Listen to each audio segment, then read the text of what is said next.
The following is a conversation. It has the features of any conversation, such as imperfectly expressed thoughts, ill-considered opinions, and the notions of several sleep-deprived brains. Try not to get your stethoscope in a twist about it. Listener Haley's psychiatrist said that med school isn't an option for her. Is her highly trained doctor right? But first, pop quiz. Med student Nick Norwitz is getting a lot of attention for eating blank in 1 month to see what would happen. Fill in the blank. Black licorice. Oh, no. That's actually, that's torture for real. So just to be clear, the blank is an amount and a substance, a thing, a food. So we have to give like a measurement. What, like 2,000 calories? 2,000 calories? That's nothing. Yeah, that's the recommended whatever diet that they use for like the... No, he's probably going to use some, he's probably going to eat some astronomical amount. Crazy. Yeah. To get a reaction. All I can think of is fava beans from fucking biochemistry. Oh, I'm going to kill myself. Fava beans? Fava beans is related to some like biochemical disorder. Yeah. What is it? Not thiamine deficiency. It's like, so that's like alcohol related. If you eat fava beans or you don't like eat fava beans. Or if you eat a lot. Yeah, but specifically if you have this one disorder, PD deficiency, I think. No, you're probably right. There's oxidative stress. I'm going to stop these little things. No, that's the reason why I said black licorice is because there's also like a chemical in black licorice. If you eat too much of it, you can also die. There's people who have died from eating actual black licorice. But you can die from eating too much of anything. Like anything is a poison. Okay. I'm saying, I'm sorry. Like you can eat less of it to die from it. Right. That's true. Like that is an option. A lot of things have been thrown out here. What do we want to go with? I kind of like the fava bean answer. I'm thinking of the 2,000 calories. Okay. All answers are incorrect. The answer is 720 eggs in a month. Oh my God. To see what would happen. He ate 720 eggs in a month to show his hypothesis was that it would do nothing to his... In this economy? To his LDL. Literally. I know, right? It cost him $10,000. Mm-hmm. It would do nothing to his LDL, he thought. Anyone want to guess what ended up happening? Nothing. Probably nothing. His LDL dropped. Oh. Wow. Proving what? The American Heart Association has varying guidance regarding eggs depending on the decade. Yeah. I think the only thing it really proved is that homeostasis is a thing. And yeah, I mean, I'm no... Imagine a year. I'm no doctor, but... And probably only for healthy young YouTubers like himself who have a desire to do crazy things on YouTube, but who are also medical students. This guy is a gym bro med student who's going into ortho or something. He needed to bulk up that month. He admits that one of the things... He admits that... It shows the power of social media because he's getting a lot of attention for it. And so he admits, it's a social media thing. Like, I mean, I hope it'd be. I wouldn't want to eat 720 eggs in a month for anything else. No, for my own edification. God, that's not entertaining. At what cost? That has to be insane. It's not. Wait, how many is that per day? That's at least like divided by 30. I want to say that's at least like 20, 30 eggs. I think it was 24 eggs a day, like a 24. That's 24 eggs a day. Can you imagine? Gross. Like, there's a lot of ways to cook eggs. I like me a good egg. But at a certain point, it's eggs. It's just you got steamed eggs. And like at a certain point, I'm putting the egg in a cake and I'm eating the cake. Yeah, I guess you could do stuff like that. Yeah. I confess I did not watch the video, so I don't know if he just was popping hard-boiled eggs or just shrinking them down. Like sometimes those videos where people get a whole picture of raw egg and they're just glugging it. Like I don't. When they're like hangover cure, I'm like, have you seen the Liver King dude? He like only eats like raw like animal meat, and I think it ended up being like a hoax. Like he ended up like still eating other stuff. Yeah, but he always boasted about bulking up just purely eating like raw like sheep liver, like intestines. It was crazy. Famously bad for you, by the way. Yes. In case you wanted a medical student's opinion. I'm pretty sure he's called the Liver King, and I don't think he's uploading anymore. Okay, Liver King. Yeah. He's I wonder dead. if he drinks alcohol. I don't know. It reminds me of the story about that Reddit where a lot of people were going like a protein-only diet, and they were all talking about like certain changes to their body, and then if you look that up all together, it's like scurvy. Yeah. No, like for real though, it's scurvy, bitch. My kidneys fell out.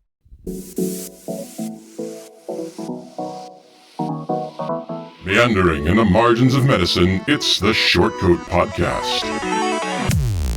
Weird news, fresh views, helpful clues, and interviews. By students, for students. Subscribe to our weekly show at theshortcoat.com.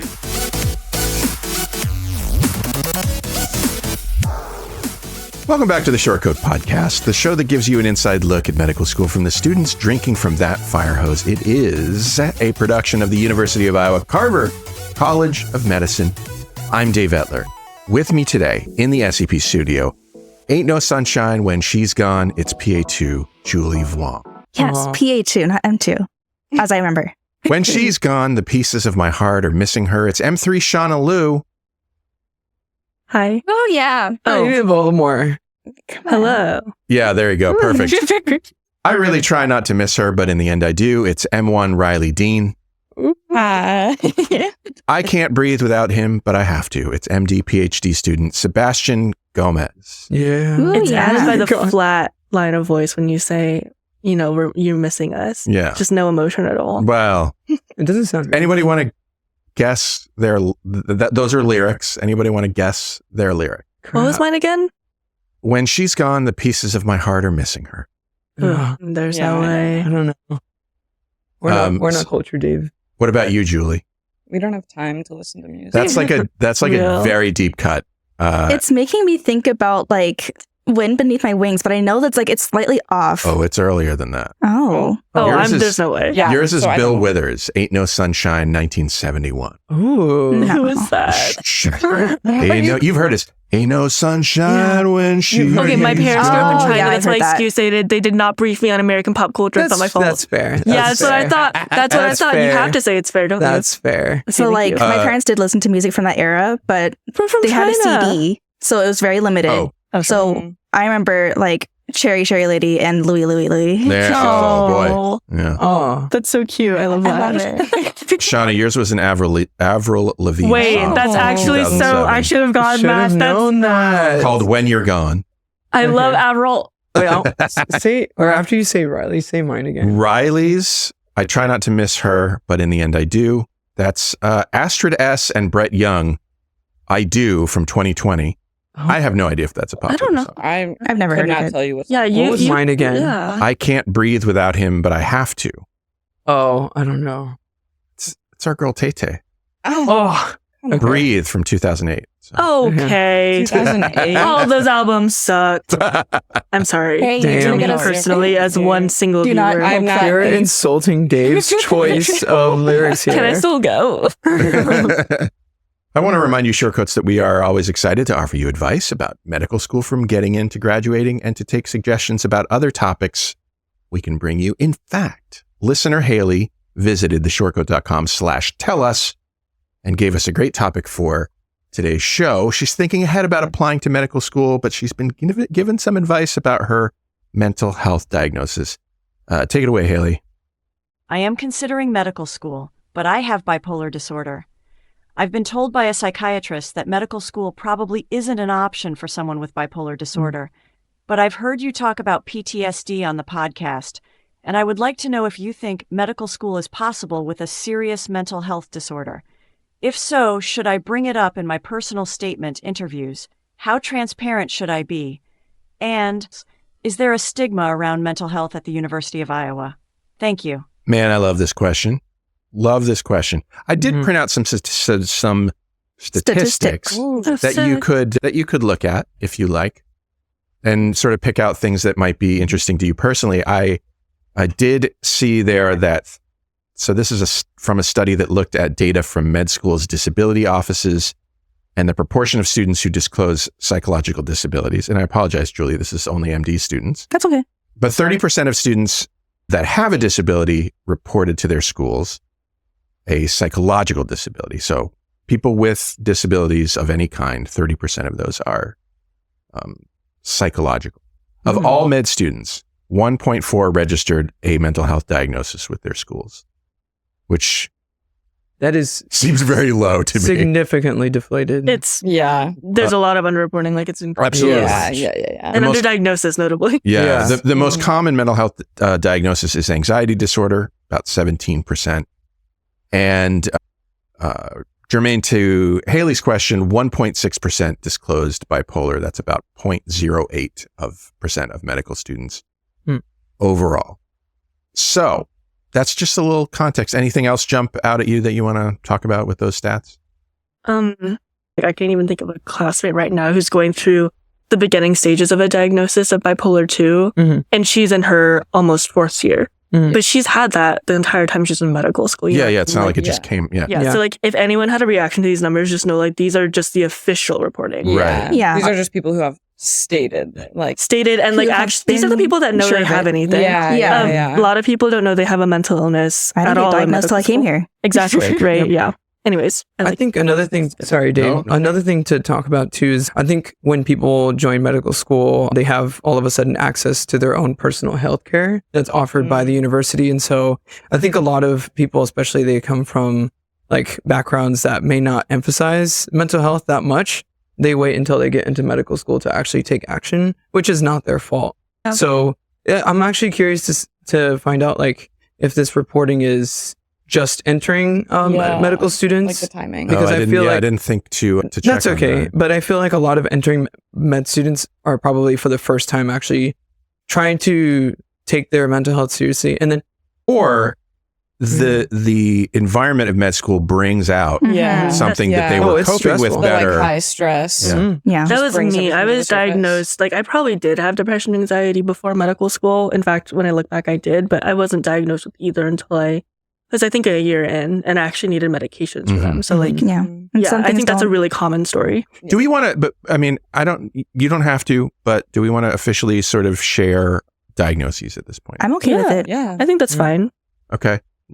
Julie, you've said before. Yeah. So before I came here, I was diagnosed with anxiety and like depression, but I had it for a very long time before I got diagnosed because I waited until I had income to actually see a doctor. But I feel like anxiety and depression has become like more talked about, which like is really great, where it's not as stigmatized to have those things. And when I came here, because I had like thoughts that maybe I had PTSD, but I wasn't really sure. And when I talked to my previous psychiatrist about it, she was like, "Oh, well, there's not really much of a treatment for it," which is not true. Yeah, not lately. Who said that? Yeah. We literally Why do just people covered say a these bunch things? of medications. Yeah, she's just like, "Oh, well, the treatment's like kind of the same. She wouldn't change her medications, but like, oh, maybe I could get some therapy for it." But anyways, so I came here, very quickly was diagnosed with PTSD, and I explained a lot, and it was like really great and validating. And then it's when a lot of the symptoms of my ADHD actually started coming out, and it started not being as adaptive as it used to be. Yeah. It used to be really helpful. Now it's not so much. So I got worked up for that, and turns out I do have ADHD, which is really helpful to know because now I can manage it. And also, so wonderful to have two things. Oh yeah, I'm collecting the alphabet for technically, right? No, yeah. What about you, Shauna? Like in the JAMA statistics that Dave just gave us, there's something called adjustment disorder. I don't know if you'll learn about that, but that's basically when like it's like a limited time period reaction of like high stress or high sadness, right? I definitely had that coming to medical school of like, I thought I had panic disorder straight up because I was having panic attacks like crazy, and I thought I was going to die. But now I just have acute little generalized anxiety disorder diagnosis. So that was a relatively short period where you were adjusting to a new situation. Yeah, but are we going to say more about, because like my mental health has changed over the course of med school. Like I kind of leveled out, and then I went to my core rotation year, and it was quite difficult. And that was like a year-long stressor for me essentially, plus like some racism and stuff. So I was like not coping well. And then I went into step 1, dedicated studying. And that's when I like basically my 2 diagnoses intensified a lot. I had to take some time off of school like Julie did, and which was really great. And now I feel a lot better. So I have more of a handle on those things that I'm still diagnosed with. But yeah, they kind of pop out at times in medical school. I mean, I was going to say like the problem with any probably health situation is that they're not steady states. You know, they come and go, right? Yeah. Riley? Yeah. So I was also diagnosed with major depressive disorder and generalized anxiety disorder in 2019. And that was like the summer between like my freshman and sophomore year of college. Also ended up having to take some time off of school. just to kind of get a handle on things. I'm glad you got that time off. Yeah. So, yep. Okay. Just Love it. Anything on your end?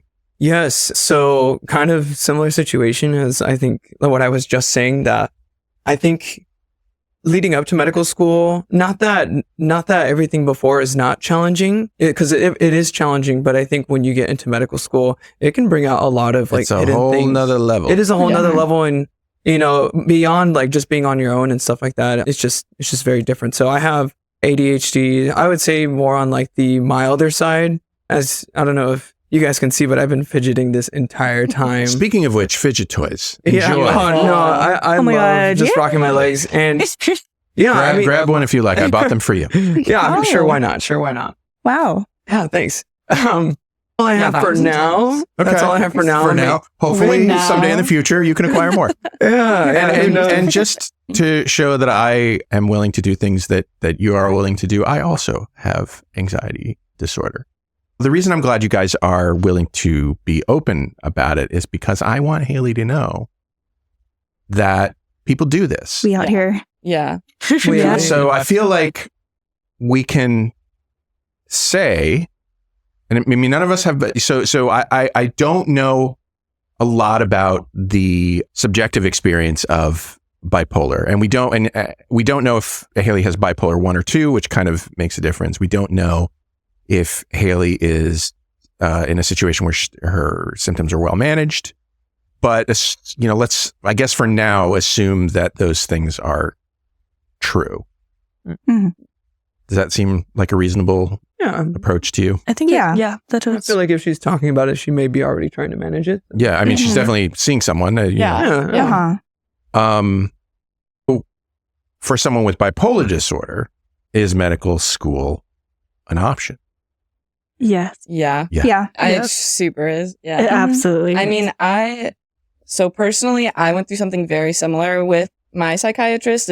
She was a little bit gentler than saying like, med school's not an option, but she was very much like, is this something you really want to do? Something like you can see yourself actually being able to handle? And like, it sucked, but I had to be really honest with myself about like, okay, what do I need to do to make sure that I can succeed? So there was like a lot of prep work before med school.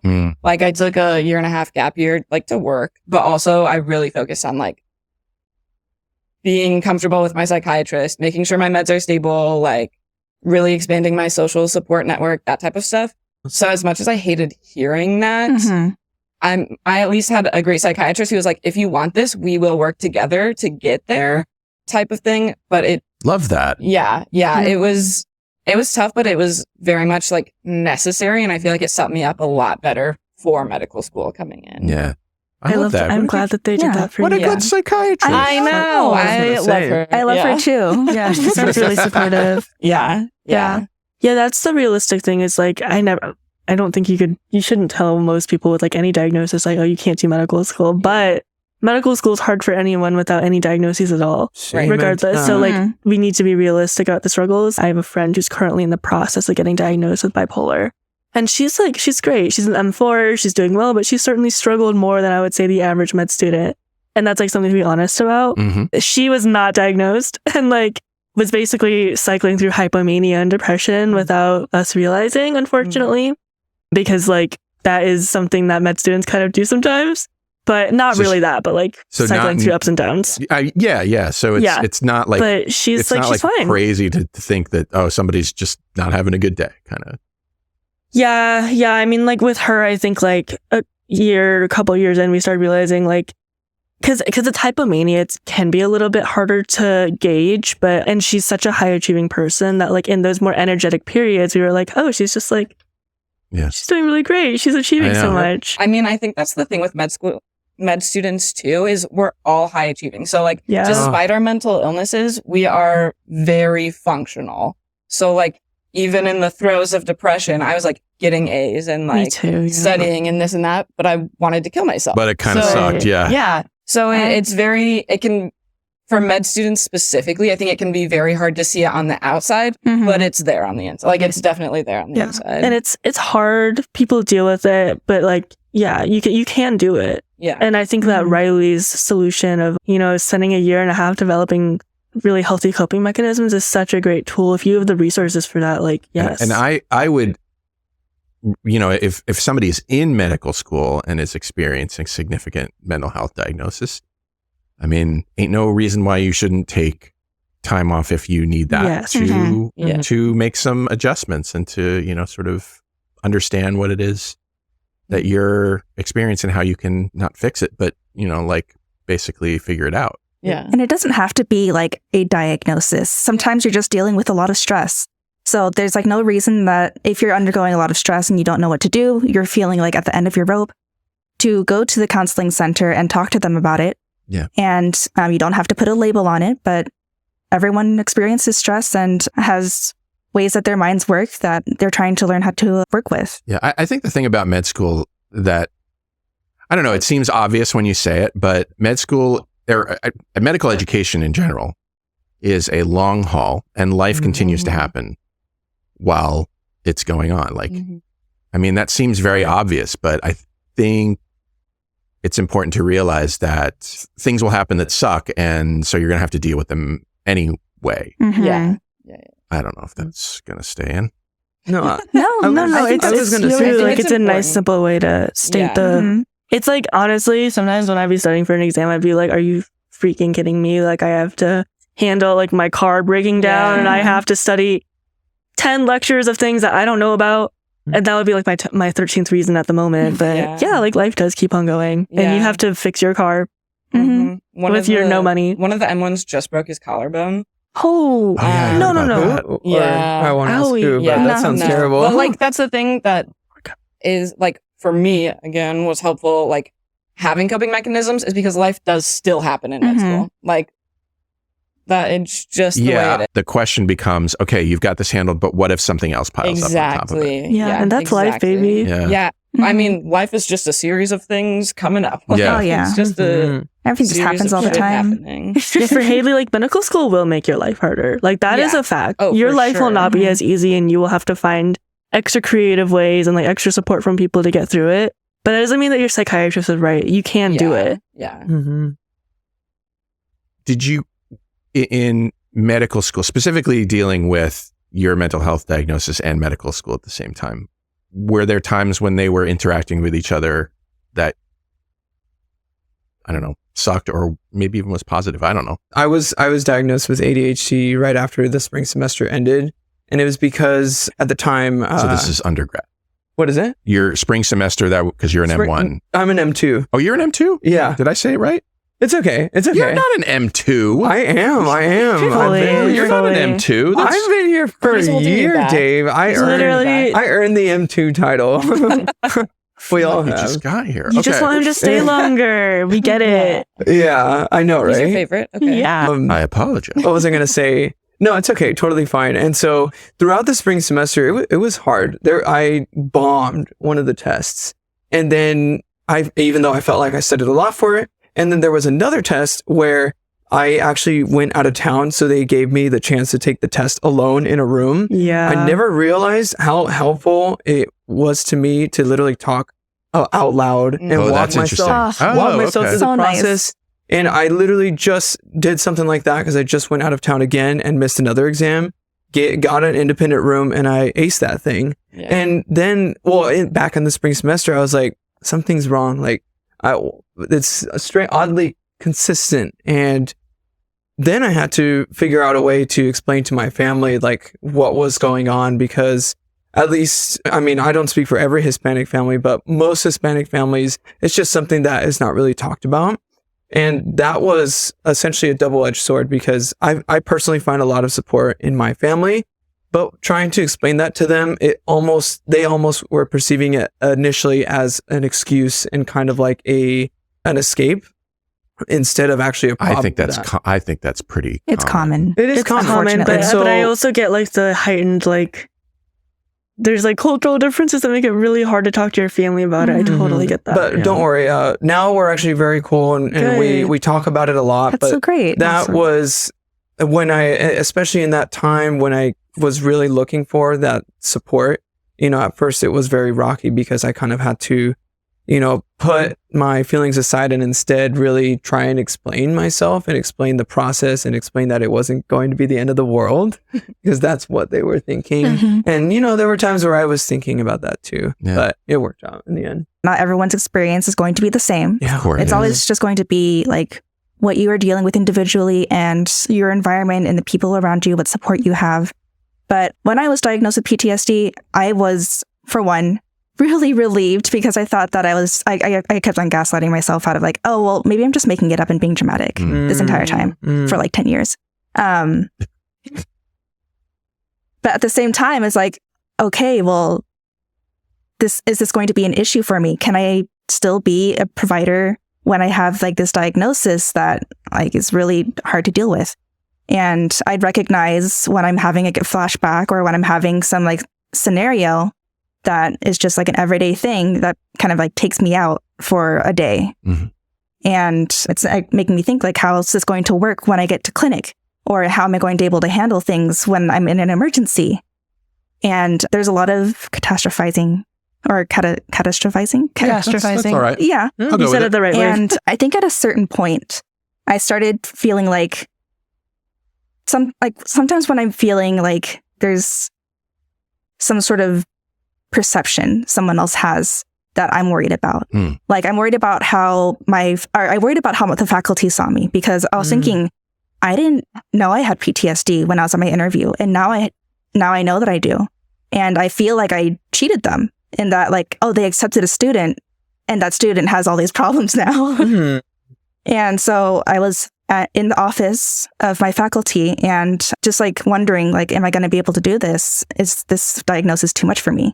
And I just asked my faculty, like, do you regret admitting me? And he immediately said no. And that just like made me feel like so... I gotta say, I feel like... You deserve it. I feel like the faculty are pretty cool. Yeah. I feel like the faculty are pretty cool The support around here is amazing. It's good. It's actually a little bit surprising to me. I hope it's like this at every school. I mean, look, you're going to run into... I've heard some horror. It's absolutely not confirmed. Mm-hmm. Yeah, you're gonna run into... I mean, even here, you're going to run into people who aren't quite with it in the same way. But I feel like leadership, especially, kind of has it down. I 100% agree. Okay. Yeah, I have a similar, from the med student side perspective. I mentioned earlier, like, core year was so difficult for me. I was like, I didn't like have like a new PTSD diagnosis or anything. It was just like that chronic buildup of being like low-key mistreated a little bit on rotations. Just like occasionally it was just, ugh. And then like rotations in general are hard, right? And I already had mental illness that I was notably not handling well. But I have a problem with not wanting to tell people when I'm struggling. That's such a common thing among med students or humans. I've seen that a lot. People who are like, do I deserve extra help? Yeah.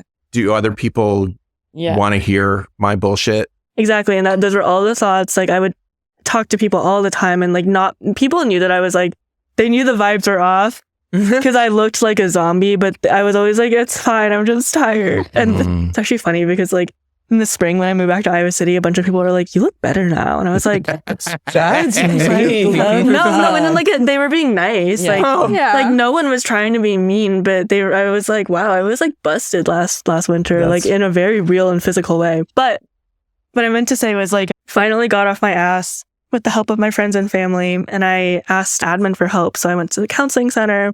I went to one of the deans. That's like one of the heads of the college, like literally one of the top dogs, right? And some other people. And they were so nice and helpful. Like it was scary and it really sucked. And I didn't like having to talk to the dean about how I like feel like a absolute failure and how I like literally can't study. But she was really nice and she related to me. It feels very risky to take that. It does feel risky. Yeah, and I was looking ahead to like, I need to take step 2 soon and apply to residencies. Obviously, I'm not doing that now. I'm getting my MPH now. But that was an option I didn't really consider until I talked to people. They didn't shame me. They didn't make me feel bad for like being depressed and anxious and not being able to handle the rigors of the core year that I'd just gone through. They were very encouraging and they like wanted me to take time off and everything so I could be able to graduate medical school. And if that hadn't happened, then I fully would have dropped out. So I'm very thankful for the people that I talked to then. That's good. Yeah. I feel like mine my path was just a little bit different. Just because I was diagnosed before medical school, I like got the diagnosis and I was like, screw that. Like, you're wrong. I'm not depressed. I just need to get my shit together. Like, it's fine.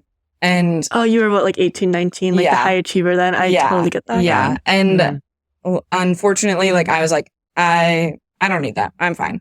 And same, like you had mentioned, not wanting to ask for help and I was very much the same. And my dad actually had to take my car keys and say, like, you are not allowed to leave this house until I see that you have an appointment with your psychiatrist. Like, I will. Yeah.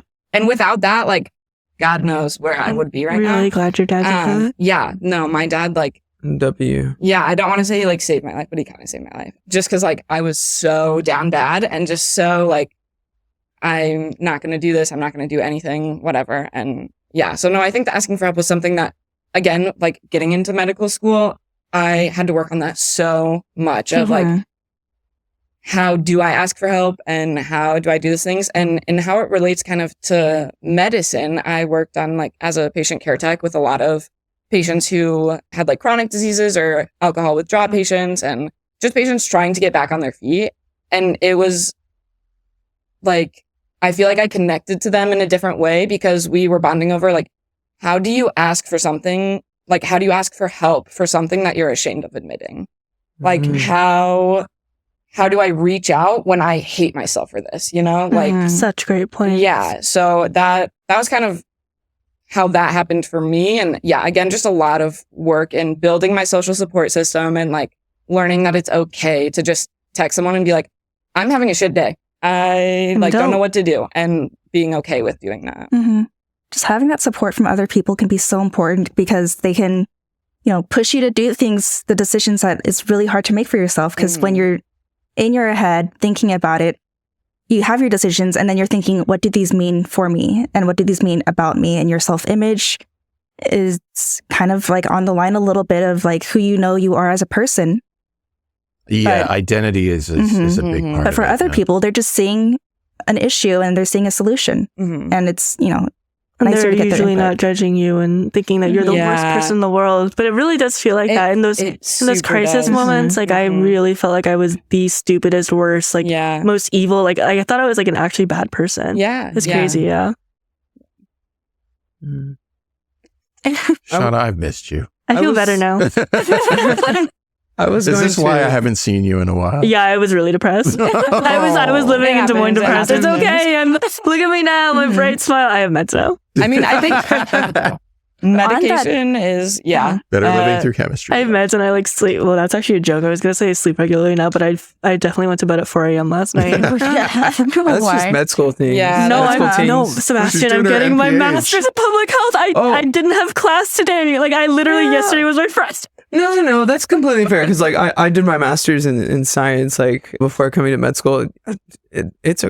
There were plenty of days. There's Don't just make randomly, excuses for me. No, I randomly was staying up late. I was staying up. Would you know that show Numbers? I was staying up watching the show Numbers. Numbers? Like, from like the 90s? Oh my God. That was probably for yourself, right? Yeah, I was going to say that's self-care. You were being productive. It was definitely for the self. I don't know if it was. I feel like it's all great. Your choice of television show is so fascinating to me. Wait, no. Okay. Actually, favorite show right now, What We Do in the Shadows. Oh, that's a good one. Yeah. And I am right. What We Do in the Shadows and Avatar: The Last Airbender, prime shows. Oh yeah, Numbers was a childhood favorite because my sisters made me watch it a lot. So yeah, I'm returning to my roots. Yeah. I gotta look this up. Have you seen the live action Avatar: The Last Airbender? I've seen the first couple episodes, and Yeah, I will not be seeing more. I feel bad for the 2005. It kiddos. It's wasn't not their fault. 1990s. I didn't even want to try. Okay, it's not the kiddos' fault, but like, and the effects are good, but the plot is so goddamn bad. They ruined everything. I'm like, you didn't watch the show. M. Night Shyamalan version. It's the new Netflix one, the TV show. Netflix live adaptation of it. Things that they messed up the soul and the meaning of the show. They just got all the effects down. I'm like, okay, whatever. I mean, like the show's already a good show. It's already a perfect show. Yeah, you had the good stuff. You can't really like. I've watched the show like 20 times. Like I have like protectiveness over that show. I've seen it a lot as well. I think they're doing a live action Lilo and Stitch too. What? Yeah, they just announced. They literally just announced for it. what? For what? Okay, you can't pay for more intellectual property. You just have to use all your old ones to save money. Like you're not sneaky.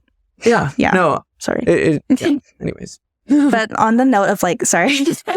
And back to mental health. Yeah.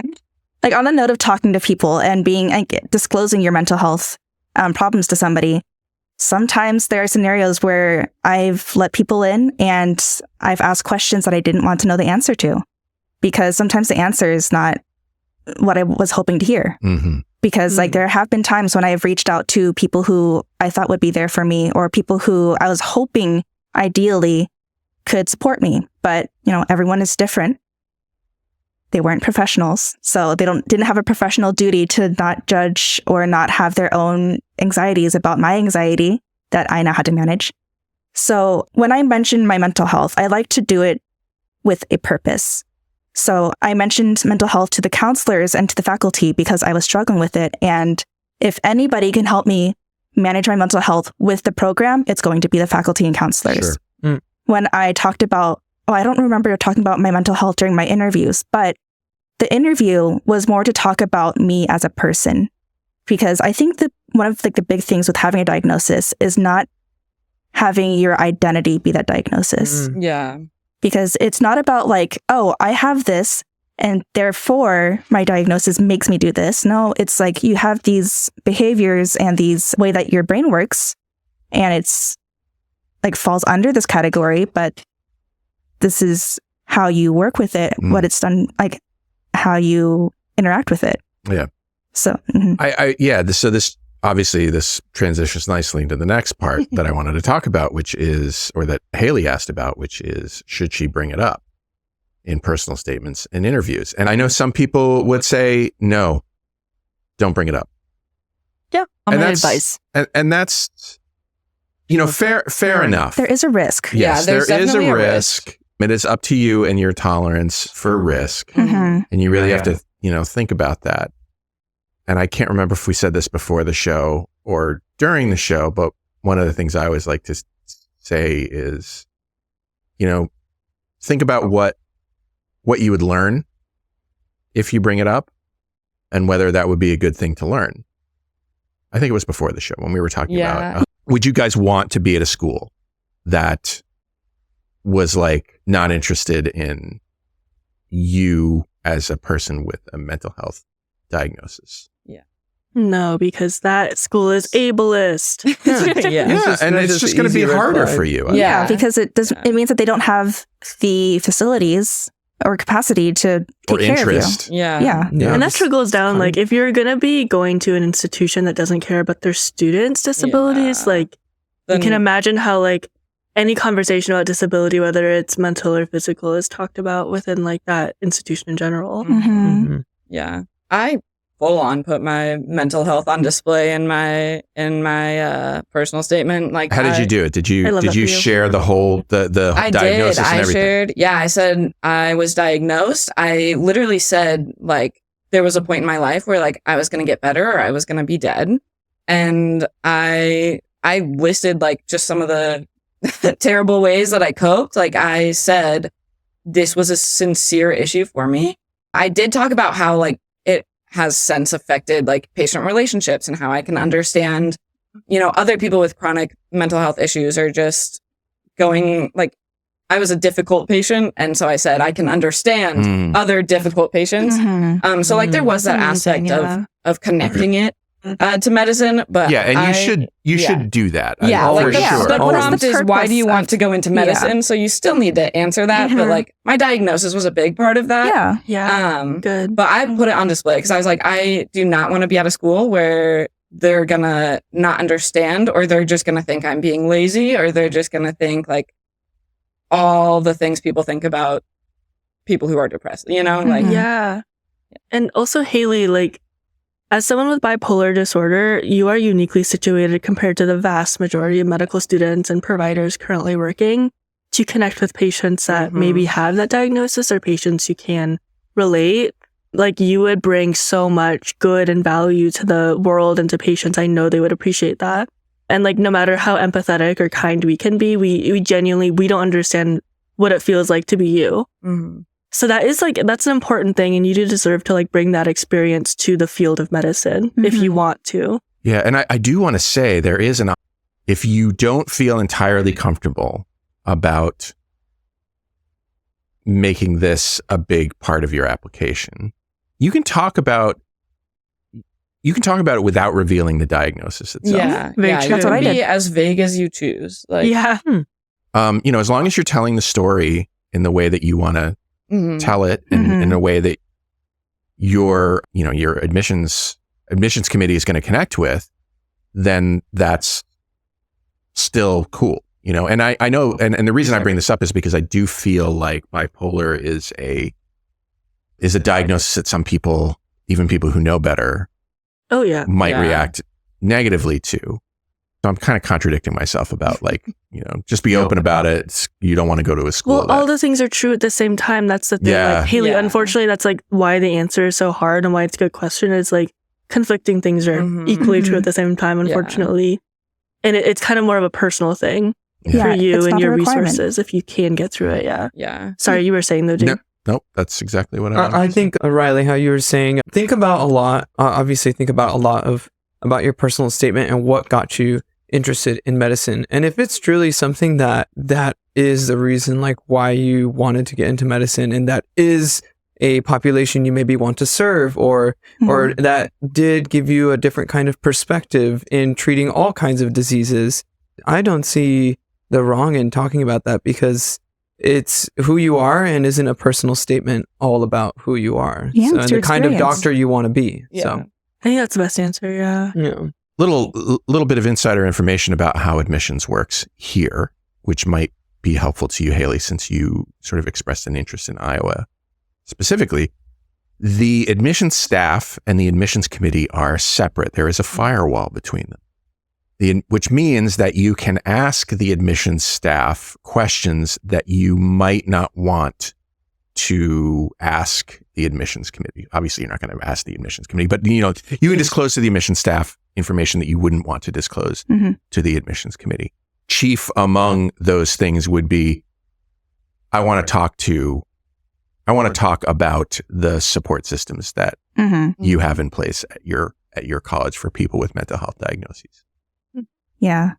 I didn't know that, but at the interview, I don't know how true that is for the PA program, but it might be. Yeah, it's probably true. Yeah. But I know that during the interview, so like directly to the people who were there, who were interviewing us, we had a 2-day interview. And in the first day was like a get to know the school kind of day, which was a really good sign that they were like introducing themselves before we had our big interview in this new place. And we had a time when they were talking about like student life. And I just straight up asked them, like, what mental support systems do you have for your students? And they were able to respond to that question very directly and very clearly. And that was a good sign for me. Yeah, that's a great, it's a great time to ask that question and sort of evaluate that answer. If you're not hearing what you want to hear, look elsewhere perhaps. Yeah. And it doesn't necessarily like out you as somebody who has a diagnosis. Sometimes you're just trying to see what support systems do you have. No, because as we've said, you're going to struggle no matter what. Yeah, there's so many people you don't have to have you don't have to have something straight out of the DSM to like take advantage of medical student counseling. I mean, I think everybody should go to therapy. Me too. You learn a lot about yourself. We're pretty much therapy girlies on this podcast. Oh, yes, we are. It's just life coaching. Yeah, and the cool thing about CCOM is that they have, I don't know how many counselors they currently have available. There are like a few part-timers, a couple of full-timers. A lot. Like, you'll be able to get in. And then also a psychiatrist. Hired another, I want to say psychiatrist. And they hired another psychiatrist? I think love that. So. But she's stationed out in the general hospital, and I think it's specifically for residents. Very cool. Either a psychiatrist or a counselor, but they did just recently hire somebody. There is a recent hire for a counselor who does see med students and residents. I'm going to her, actually. She's stationed in the hospital, but it might be different from yours. And then additionally for Haley, like, I know it sounds like you have a psychiatrist that maybe you don't want to be with still. I don't know. It's a decision. I would think about a second opinion, basically. Yeah, we have a psychiatrist here that we get to see for free. I mean, not free, it's our tuition. But still, it's through our tuition. So it's cool. It's not through health insurance. Yeah. the one thing about mental health diagnoses is that they are mostly invisible. And I wonder if that affects how you experience your disabilities in the context of medical school. One thing I was thinking in particular about was, accommodations. Mm-hmm. So if you're in, and especially during clinical years. This is a good question. Yeah. Well, so it's easy, I think, in preclinical because there are easy lines of communication between the counseling center and the people who deliver the curriculum. Of course, they're not going to talk about your diagnosis or anything particular, but there is an accommodations process where, if you get accommodations, that information goes to your curriculum managers, and then the curriculum managers sort of help implement those accommodations. Once you get out into the clerkships, it's harder because you're changing clerkships every 2, 4, 6 weeks. So you have to continually ask for your accommodations that you're entitled to. Yeah. Even if that information has been communicated, because it's a lot harder for them to keep track of all of the students rotating through. And you'd like to be like, oh, well, that's your job. But, practical realities is people are busy and they unfortunately might be waiting for you to step up and say, I need this accommodation. And I'm looking at you, Shauna, because you've already done some core rotations. I have. So the interesting thing, when we're having a conversation, I actually still to this day haven't really thought of my diagnoses as disabilities. I think it's I think probably because it's like depression, anxiety, and I wouldn't say they're really viewed as disabilities, would you? Just depends on your environment. Yeah. Yeah, but like at least in this environment, it's not been framed that way. So I've never really even thought about pursuing accommodations at all. But to speak about accommodations, like I was definitely better at it than like some other medical schools. I have friends in other schools that I know of. My counselor, I believe, is the new head of the disability, like the reviewer. We are talking about the same person. Yeah. Jenna. So Jenna, but the thing is that she's one person reviewing all of those those applications. And I'm like, yeah, and she's also therapizing full time. Ooh, that's a lot. That's hard. But I haven't personally had a friend go through or me go through the process. That's not true. I have. I'm sure she just gave up. She just gave up on trying to get ADHD accommodations through core year because it was so much work to apply. It's really each hard. Time. It's really hard. Yeah. She hated it. And she has ADHD. So it was already hard to apply to them. That's the thing. I mean, the thing about, and this is true for patients too. The thing about hospitals is a lot of times decisions are made not based on the patient, for instance, but they're based on the convenience of the people delivering the care. And that seems crazy when you sort of talk about it like that. But unfortunately, it is true. The whole reason they take the whole reason in the past that they take newborn babies from the mothers and put them under a heat lamp is for the convenience of the pediatrician who's checking over that child. Yeah. To make sure that they're okay. There are ways to do it that don't involve heat lamps and taking the mother away. And I think medicine in general has been moving in that direction for a long time. The point I'm trying to make, though, specifically about this is that, a lot of times it's all about the convenience of the people who are delivering the care or delivering the curriculum or whatever. Which is valid. It makes sense. Yeah. I tell you what, from the perspective of, I sometimes think of myself as, unfortunately, a bureaucrat, right? I sit there and I move pieces of paper from one place to the other, even when they would rather stay where they were. And nice. And part of the reason we bureaucrats come up with systems is so that we don't anything up, right? And then along comes, a med student who is like, I need special assistance, and I can imagine people being like, but my system. How am I going to cope with this person outside the system? Yeah. So, I won't say I'm sympathetic with that point of view. No, but I get validity. it. Yeah, especially if you're. It doesn't make what they're doing right. Yeah. I understand the feeling they have. Especially when your physicians are overworked and working or the staff. Yeah, same with the staff. Anyone. It just. But now it's not always their fault. It's just it sucks. But now it comes down to okay, now I need to advocate for myself. This is important for me. And I think it's a good skill to have. This is important for screw Mitch. your system. True. Yeah, it's I a am good more- skill to have to be able to what my suggestion is, and this is for dealing with like systems of like, trying to fit into a system and with my relationship too, is that when I'm asking for accommodations or when I'm asking for help in a certain way, I have an idea of what that could look like. So it's not so much of I demand this and you have to give it to me. It's more like we need to talk about how this is going to work with us, and Yes. I can do this. I can see that maybe you can provide this, or like you give somewhat of like a floor plan for them instead of just coming to them and saying, I need these general things I have and a you need to problem figure with it that. out. Yeah. Yeah, no, I agree. Like that makes sense from an interpersonal standpoint to be presenting people with information and solutions rather than just giving them your problem and being like, okay, fix it, make it happen. Because I'm entitled to this thing that I which you are, but trying to figure out like what kind of accommodations I would need during clinical year, which like I don't know. you've never done it. I've never done it before, so I have no Right. idea. But once I do get an idea, then I'm planning on talking to my therapist and getting, drafting a short, concise letter of just like, this is how things can work out easier. Are you able to do this? Is a big thing. Yeah. And like, how can I help make this happen? Yeah, again, Collaborate. using your resources to come up with a plan and then sort of monitoring that plan to see if it's working. Yeah. And then making adjustments where you can. You sound like a doctor, Dave. I have been here a long time. Sometimes I refer to myself, sometimes I talk about we The collective. as though I am a medical student or I am a I feel physician. like You at this are a point, medical student. Yeah, I feel like at this you point kinda- you're an honorary med student. I'm a student of medical students. Yeah, How you're- about Yeah. he's there you he's an go, M there you he's an go. M20.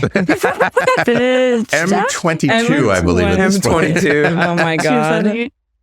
And yet I still know nothing about the Krebs cycle, and I'm very pleased. Oh, Me neither. none of us Yeah, I do. was gonna say I had a test on that 2 weeks ago, and I not a singular. You got to What are make you gonna room for do the without next that knowledge, stuff. Riley. Yeah, Poor Krebs cycle. God knows. Oxaloacetate. The most That's a important, word that's in there. That's a word that's in there, baby. I know. I'm so smart. I'm a Like genius. a trait. arguably one of the most important pathways in biology, and yet it gets shit on all the time. And it's Yeah, so But it's 'cause nobody boring. knows. Yeah, I Be saw more a interesting. TikTok the other God, day. It was like day 3,000 something of like treating patients without remembering the Krebs cycle. Oh, God, I I can thought look it was up a kinda funny. picture. I'm a picture girl. Okay, no. yeah. I've heard that if you do toxicology, it's pretty important. Okay, tox is Oh, actually really cool okay. too. I love tox. It is so important. Oxidative stress or whatever. or whatever. I also like all the farm, like anytime we have like farm lectures, I think all the like drugs, their mechanisms, their side effects are like really interesting. I think They I'm are gonna. quite I think I'm gonna interesting. go out on a limb here and say, Sebastian, that you might be unusual in that regard. I feel like. Really? I feel like when I I hear think they're people, interesting, but I wouldn't want to spend time on it. Basically, I like it sorry. too. I think it's I like interesting it. because like I don't know. I just hear people complain about pharmacology all the time. Why? Well, no, honestly, Okay, it Shauna. is at the I end of the complain day, about you just everything. kind Have of you heard me today? memorize a bunch Damn. of names and they I all complain sound about like a everything. completely different language. Yeah. But I don't know, it's kind of cool to know, like, hey, you know what? Those drugs actually exist. Why didn't my doctor talk about this, like, when I had this problem? Or when I went with my family to the doctor, why didn't they talk about this? This sounds like such a good idea. And then you find out that, oh, yeah, these drugs just came out. And there's new ones coming out Yeah. all the time. Oh yeah. And it's like an always evolving thing. Mhm. I Yeah, think like it's those probably... doctors didn't know. Yeah, I don't know. I think I'm just Okay. interested in it because like I have like a research background too, and that's like a big focus. Yeah. So that's like the end goal. I think You for a don't lot have of to mine. defend yourself. For me. Yeah. And your love. Yeah, I know. Okay, Nerd. my mom is Absolute calling nerd. me, and she Oh. refuses to. Oh, you should okay. just answer. Yeah. Put her on. Put her on. Put her on. Welcome to the Short Code Podcast. Who's calling, please? Hi. Hi, Mom. I'm so sorry. That's all right. That's all right. Are you calling about Coraline? I am. Well, I will talk with you about that more later. Okay, I'll talk to you later. Sorry, guys. It's okay. Bye. Nice to meet you. Thanks for Have calling. a good day. Yeah. She goes, yeah. Yep. Like it's happened before. Oh, dear. My daughter. So we're supposed to go to London tomorrow. Oh, Oh, stop. My wife and I are supposed to go to London. It's our 25th anniversary. Congratulations. Oh. Thank you. But my daughter came down with the flu yesterday. So you're going to be leaving her here while you go to London? Well, You said you're sick. I'm going to social distance. No, like don't go to London. She's in college. she is 16. Oh, That's awesome. we can check in on her. I don't do she's not anything in over college. medical weekends. students. We have a whole phalanx of people already like lined up to like make sure things were fine. Because I mean, she is an incredibly trustworthy, incredibly smart, like incredibly grounded person. Like I have no qualms about leaving her on her own for 3 days until her sister gets here. Oh yeah. Yeah, that sounds good. Yeah. But also like I'm a parent. Yeah. That's true. I would feel a little guilty. Like, I hey, you're gonna go to guess. London. Are Yeah. you Sorry, you're I'm not gonna feeling go have a well. ton of fun. Yeah. That's No, super literally. fair. Yeah. Anyway, that's what I Mom bet was that saying. she's like, go to London though. Oh, Right? she's totally like, go. Yeah. Like, I want to be alone, please. Yeah. She's like, check I'm in on gonna her. get Get out of my house. Yeah. If I was 16, had the flu, I'd be like, please leave me Yeah, I'd be alone. like, get out. I need Get to out. be alone with my phone. But I was a moody 16-year-old. So bottom line, what do we want to make sure people with serious mental health diagnoses know about medical school? There are people with serious diagnoses doing medical school. Yeah. It is possible we are here. Us. These It's statistics us. here Yeah. are proof that, like, even though these are very underreported, there are plenty of medical students that make it and succeed and lead with mental health disorders. Notably, you know, these just like anxiety, for example, I know we're talking about it in the context of a disorder, but it's also an emotion, right? And emotions, whether you associate them with negativity or positivity, are evolutionarily like they were meant in different levels for people to help us in different ways. People who are really anxious, there's a reason those people get into medical school. Those people are hyper aware, they're very neurotic, they tend to be very detail oriented, that are going to put in the work and the detail to get into medical school.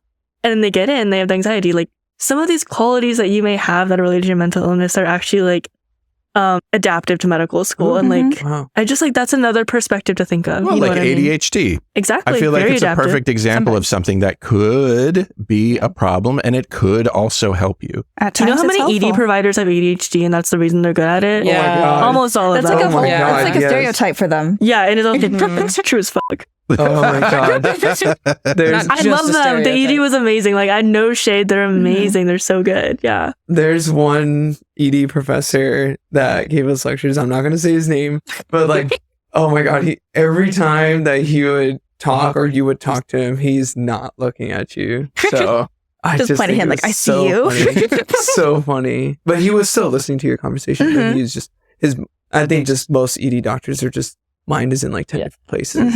So yeah, advantageous. So we're here. It is going to be hard. So do find Do your the support system legwork. here. Yeah. Ideally, don't wait until you're here to Yeah. Yeah, that's to what I figure things did. out. It wasn't so There's no cool. rush to get here. Like I know people will say things like, "Oh, but financially, you're taking a 1-year hit No, on your." Haley, no, that was shit. I Yeah. was 21 when I came to medical school. It was too young. I wish I wouldn't have done it. I went straight from college to a medical school, and I 100% would have had a better time if I waited a few years like Riley. I'll tell you what'll take the financial hit is if you get to medical school, find out that you haven't adequately prepared and have to drop out. Absolutely. Although I will say that the Carver College of Medicine has a new degree. I mentioned it on the show before, but this is particularly relevant here. There is a new degree. If you make it through if you make it through the preclinical curriculum and then find out like, shit, this isn't working out for me, then you can be approved to receive from the graduate college a master's in medical science. Oh my God. Wow, that's a great, and that is applicable. You can go places with that. Yeah. So this is a new thing, and there are hoops that you have to jump through. You have to. It has to go through a committee to sort of make sure that yes, you made it through, but you didn't you weren't a terrible student or person or whatever. But when I heard about this recently, I was like, that's genius. Because unfortunately, it doesn't always work out. Life gets in the way to the extent that, it sort of stops you in your tracks. I'm not going to lie and say that, everybody gets through medical school perfectly. I think it's nice to know that there is a fallback option. Haley, I want to say that you should keep us in mind as you go through your process. I would love to hear about your journey and whether or not the information we gave you, the advice we gave you today worked out for you or not, or if we were just a bunch of dumbasses. Or if you have any other questions. I mean, we are, but Best of luck, Haley. We're rooting for you for You real. got this. Come to Iowa. Come to Iowa. It's awesome. Yeah. Contact us. I don't know if you want. Yeah. Oh yeah, reach out to us. Absolutely, we'll put you in Love touch. to hear about it. Yeah. We'll put you in touch with people who can answer your questions. Yes. That's our show. A whole show just for Haley. Haley. Thank you, Haley. Queen. Great job. You deserve Queen it. Haley. King, I Yes, don't know. Queen Haley. And your psychiatrist? Just not. Yeah. No, that was a very good question. Yeah. And like, It was. Yeah. And something that's not often talked about. Yeah. Mhm. I feel like. Yeah, that's why I was like, we got to do a whole show about this. Did you see who signed up who was like, oh, these mentally ill bitches? I don't know. The only one I knew for sure was Julie because she's talked about it Oh on my the gosh, show that's before. true. Wait, so you just sourced a see, Haley? I just put it out there random and put med students and one on purpose, and we're all and we just- all we just four. gathered your question gathered a whole bunch of cool people together. Yeah, it did. So yeah, these cool people, Julie, Riley, Shauna, Sebastian, thanks for being a part of the show today. Appreciate it. Thank you, Dave. Yeah, thank you. And what kind of stigma should I suffer if I didn't thank you, Shortcoats, for making us part of your week? If you're new and you like what you heard today, it would be crazy if you didn't follow the show wherever fine podcasts are available. And and I don't mean a mental health crazy. I just mean in general. It would be bananas. It would be bananas. It would be nutso. I say bananas. Spotify, Apple Podcasts, Google Podcasts, YouTube. The show is made possible by a generous donation by Carver College of Medicine student government and ongoing support from the Writing and Humanities. Our music is by Dr. Vox and Catmosphere. I'm Dave Etler saying, don't let the bastards get you down, especially psychiatrists. Talk to you in 1 week.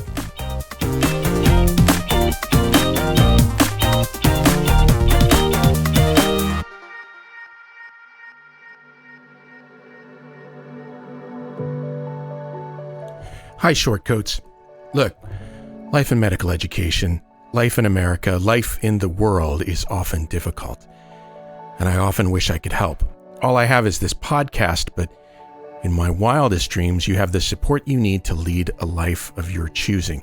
You deserve to be happy, healthy, and successful in whatever ways you define those words. So if you need support because you've experienced racism, discrimination, harassment, mental health crises, I want you to be able to get the help that you need. And so I'm going to put some links in the show notes to some resources that you can use. But the bottom line is that for what it's worth, I see you. I know you're out there. I wish I could do more. Maybe I can in ways that I don't understand yet or know about. But I see you, and I'm glad you're here, and other people are too.